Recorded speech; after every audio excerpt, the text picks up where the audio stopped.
What's up, everybody? J-Heat Sports Media coming at y'all again with that fire as always. Spitting the hot topics and getting the sports conversation started. Y'all know what I'm talking about: football, basketball, and boxing. Let's get into it. So the subject of the day is basketball, the NBA, and the league MVP. Who should be the front runner for the award right now if we were going to give the award out? I believe that should be none other than Jayson Tatum. JT, in my opinion, should be the front runner, and he deserves to be the front runner. And I really don't like that people are making talk about the fact that he's not getting the votes, or the voters in the media don't want to vote for him based on his performance 2 years ago in the NBA Finals. I think that's ridiculous. Did he not play up to expectations against the Warriors and have a bad series for his standards? Sure. However, the league MVP is a regular season award. We're talking about the league MVP for the 2023-2024 NBA season. So it should be based on what's happening right now. And there's always narratives around it. Sometimes those narratives get in the way of good basketball, in my humble opinion. But Jayson Tatum, not saying he's the best player in the NBA, because I don't think every year that the MVP of the league is the best player in the NBA. That we know that's not the case. Otherwise, Michael Jordan would have won even more than he did. LeBron James would have more. Kobe Bryant should have had more. Even a guy like Kevin Durant, when he had a time period where you could have argued he was the best player in the league, but because of the team he was on with the Warriors, he didn't get an MVP nod. It is what it is. The most valuable player, we get it. Sometimes that is the best player in the league, but it should have to do with your individual performance and how that affects winning for your team and your team's total performance as a squad. I know the one year when Russell Westbrook won it, just based on the fact that he had a triple-double for an average, I thought that while we should have commended the triple-double season, I wasn't so sure he was the league MVP. I thought James Harden that year was having a good year, or close to as good a year as him individually, and was having more team success. And when you combine the two, I'd have leaned to James Harden. But not to say Russ wasn't a deserving candidate. But now we're having a situation where, truthfully, the league MVP was Joel Embiid until he went down and got hurt. His team had a great record based on his performance.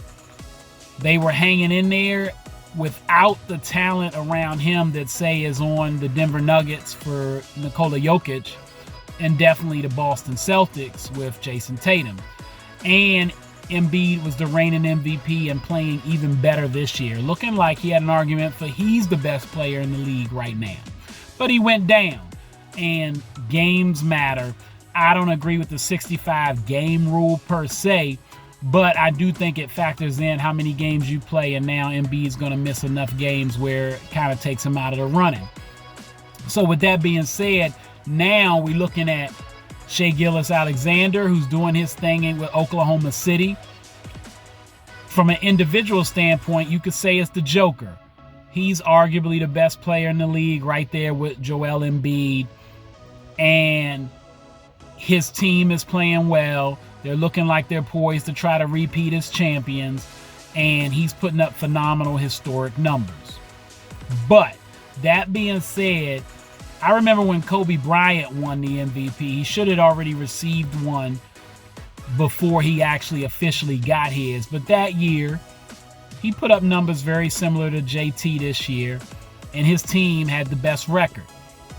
And he got a nod for it because he's Kobe Bryant. Now, granted, he didn't have a finals performance in recent memory at that point in time like JT with the Warriors, so I don't know if that would have even been a narrative or not.